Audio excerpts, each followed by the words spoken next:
Selamat siang bagi kita semua yang hadir di sini. Kita patut bersyukur, berterima kasih kepada Tuhan yang Maha Pengasih dan Maha Penyayang, Pencipta langit, bumi, dan segala isinya. Karena begitu besar kasihnya kepada kita semua. Kita dilindungi dari tempat kita masing-masing, selama tiba di sini, dan bisa berkumpul untuk mempelajari apa ajaran Alkitab dan apa ajaran Al-Quran. Kita patut bersyukur kepada Tuhan karena Dia memberikan hidup bagi kita, memberikan rezeki yang cukup kepada kita, sehingga kita bisa berbahagia bertemu di sini.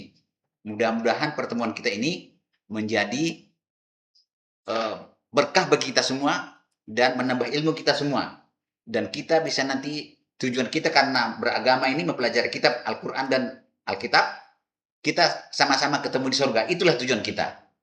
Saya akan memaparkan paparan saya ini. Judul yang kita bahas di sini adalah apa fungsi Alkitab datang ke dunia ini. Untuk apa Alkitab datang ke dunia ini? Sebelum saya paparkan, pertama-tama akan saya putarkan dulu video singkat, yaitu isinya adalah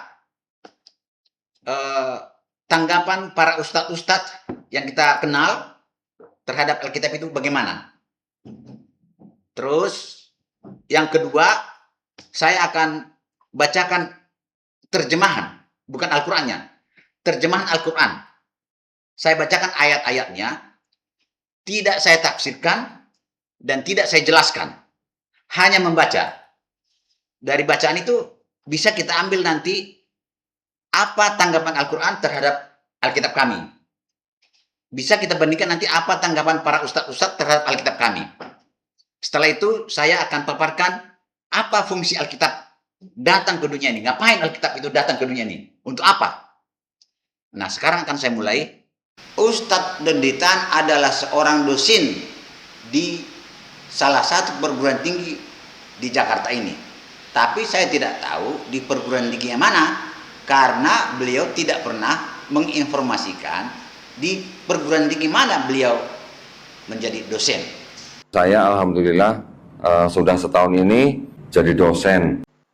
Beliau mengatakan bahwa Taurat dan Injil asli yang berisikan cahaya dan petunjuk itu tidak dijaga oleh Allah Subhanahu wa Ta'ala.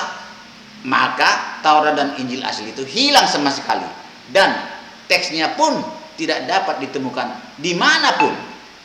Taurat, Zabur, Injil tidak dijaga, makanya kita tidak pernah mengetahui atau mendapatkan atau menemukan teks aslinya. Tentu yang menginginkan Taurat dan Injil asli itu hilang adalah iblis sendiri. Dan iblislah yang menggerakkan hati manusia untuk menulis kitab sebagai pengganti Taurat dan Injil asli itu. Itulah yang digunakan Yahudi dan Kristen yang disebut Alkitab. Dan itulah sebabnya Ustadz Yahya Waloni dan Ustadz Juma mengatakan Alkitab itu adalah palsu dan bohong, tidak dapat dipercaya. Saya yang berkoar-koar di TV mengatakan kitab Bible Kristen itu bohong, di Bible Kristen itu palsu. Bible itu surat kabar, surat yang dituliskan, kabar yang maudhu alias bohong. Menurut Pak Masud, gitu aja. Ya, menurut Pak Masud. Ya, bukan Bapak. Nanti menurut sama menurut Pak lembaga Masud, ya. ya, kita sudah buktikan bahwa Alkitab ini salah. Lah, buktinya hilang gitu loh, hancur. Coba dibuka sejarah Perjanjian Lama, Taurat. Iya. Pada tahun Hancur. 586 Masehi, kami dan bukan kami yang membuktikan kalau kitab suci Yahudi dan Kristen ini sudah banyak interpolasi, sisipan, pengerusakan. Iya. Dan itu yang membuktikan, mohon maaf, Ya. bukan kami kan. Quran surat 12, Yusuf 111. Al-Quran itu bukanlah cerita yang dibuat-buat, akan tetapi membenarkan kitab-kitab yang sebelumnya. Quran surat 35, Fatir ayat 31. Al-Quran itulah yang benar, dengan membenarkan kitab-kitab yang sebelumnya. Kitab-kitab sebelumnya yaitu kitab Taurat, Zabur, dan Injil. Quran surat 10 Yunus 64. Tidak ada perubahan bagi kalimat-kalimat atau janji-janji Allah yang tercatat dalam Taurat, Injil, dan Al-Quran. Quran surat 6 Al-An'am ayat 34. Tak ada seorang pun yang dapat merubah kalimat-kalimat atau janji-janji Allah yang tercatat dalam Taurat, Injil, dan Al-Quran. Quran surat 59 Al-Hajr ayat 23. Allah yang maha kuasa, yang maha memelihara. Tapi herannya, Ustadz Kainama membantah, mengatakan bahwa Ustadz yang mengatakan Alkitab itu palsu tidak benar. Tidak ada Alkitab yang palsu menurut Ustadz Kainama. Bilang Bible benar. Tidak ada Bible itu palsu, tidak ada. Sekali lagi, tidak ada istilah Bible palsu, Bible asli. Tidak ada. Orang Islam yang salah. Debaters Islam yang salah. Bible itu palsu, sudah dipalsukan. Statement itu salah.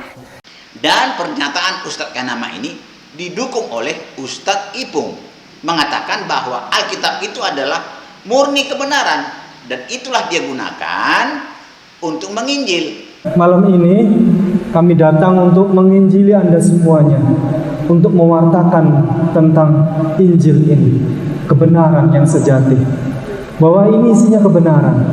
Semakin kita membaca Bible, semakin kita akan cinta kepada Allah. Yang herannya, Ustadz Donditan pun mengatakan bahwa di dalam Alkitab itu masih ada ditemukan kebenaran, walaupun banyak kesalahan di sana dan kebohongan di sana. Dan jika Ustadz Donditan berdakwah tidak pernah menggunakan Al-Quran, hanya menggunakan Alkitab.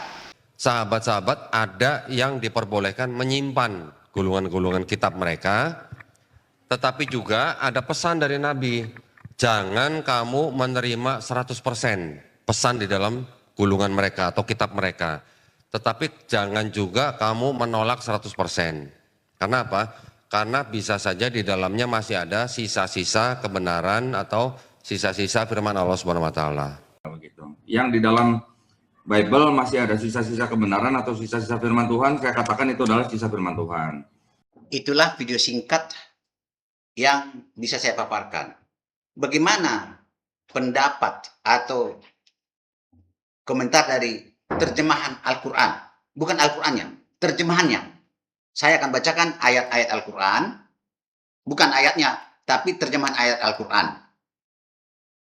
Tidak saya tafsirkan dan tidak saya jelaskan, hanya membaca. Oke, saya akan mulai baca. Terjemahan Quran surat 2 Al-Baqarah ayat 1. Alif Lam Mim. Nanti kalau sudah selesai paparan saya, bisa nanti dikomentari atau ditafsirkan oleh saudara-saudaraku yang merasa mampu dan merasa berkuasa untuk menafsirkan dan menjelaskannya. Saya tidak berani menafsirkan dan tidak akan saya jelaskan. Saya hanya baca. Quran 12 Yusuf ayat 111. Sesungguhnya pada kisah-kisah mereka itu terdapat pengajaran bagi orang-orang yang mempunyai akal. Al-Quran itu bukanlah cerita yang dibuat-buat, akan tetapi membenarkan kitab-kitab yang sebelumnya dan menjelaskan segala sesuatu dan sebagai petunjuk dan rahmat bagi kaum yang beriman.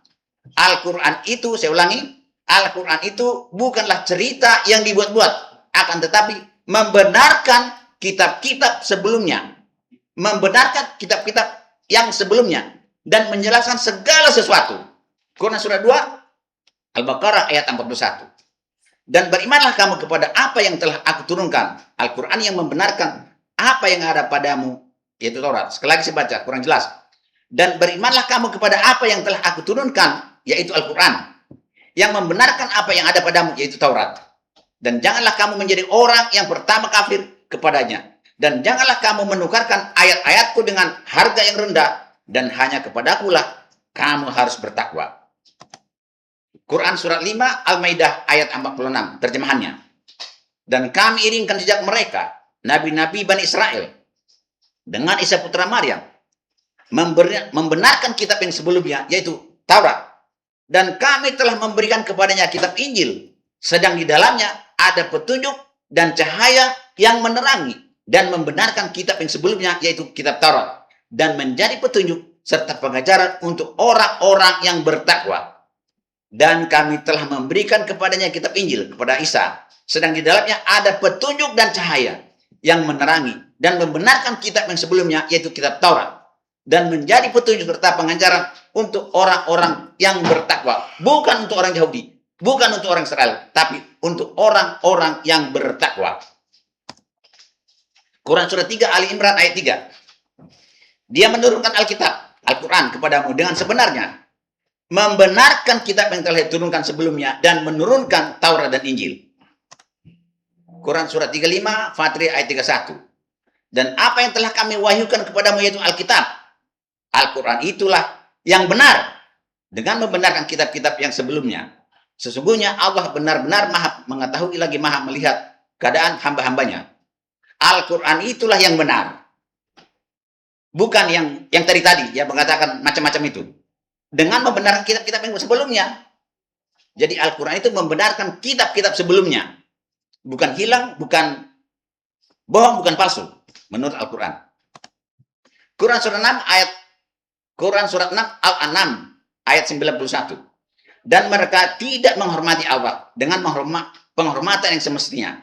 Dikala mereka berkata, Allah tidak menurunkan sesuatu pun kepada manusia.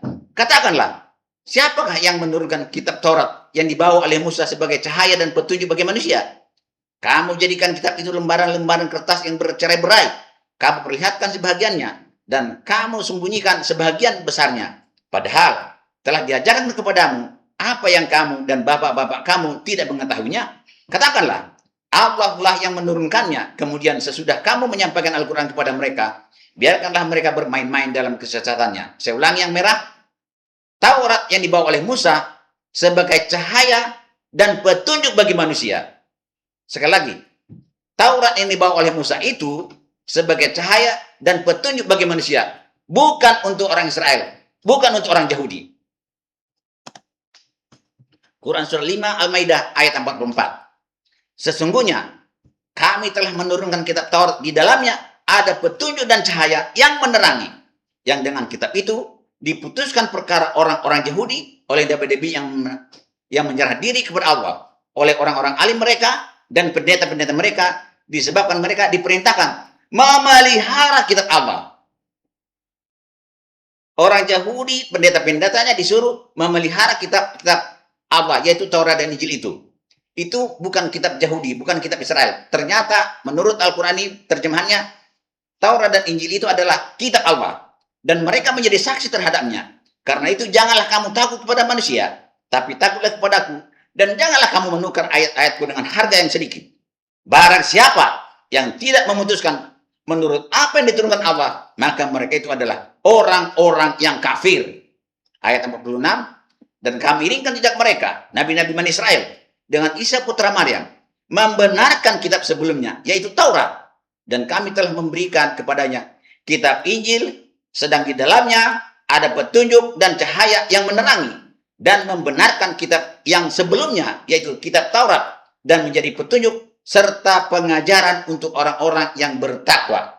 Jadi Taurat dan Injil itu adalah cahaya dan petunjuk dan pengajaran untuk orang-orang bertakwa, bukan untuk orang Yahudi, bukan untuk orang Israel.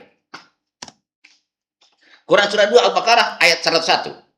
Dan setelah datang kepada mereka seorang rasul dari sisi Allah yang membenarkan apa kitab yang ada pada mereka, sebahagian dari orang-orang yang diberikan kitab Taurat melemparkan kitab Allah ke belakang punggungnya, seolah-olah mereka tidak mengetahui bahwa itu adalah kitab Allah. Taurat dan Injil itu adalah kitab Allah, seolah-olah mereka tidak mengetahui bahwa Taurat dan Injil itu adalah kitab Allah. Quran surah 4 An-Nisa 136. Wahai orang-orang yang beriman, tetaplah beriman kepada Allah.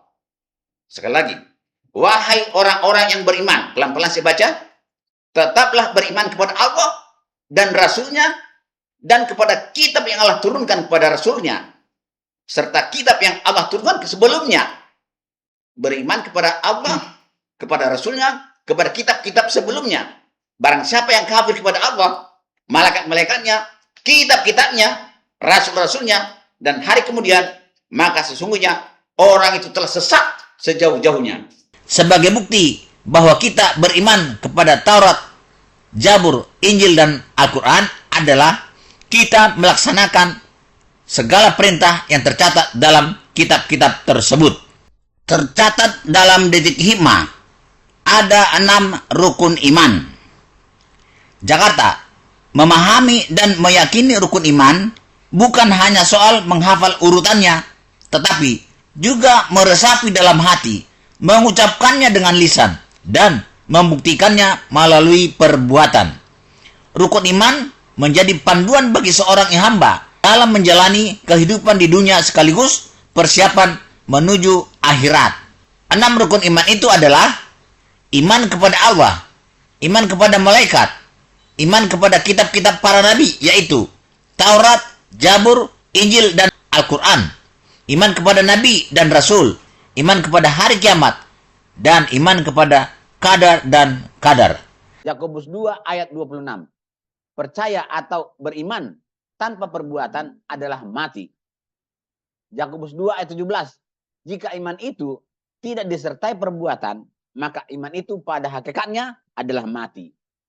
Jadi, sebagai bukti bahwa kita beriman kepada Taurat, Zabur, Injil, dan Al-Quran adalah kita melaksanakan segala perintah yang tercatat dalam kitab-kitab tersebut.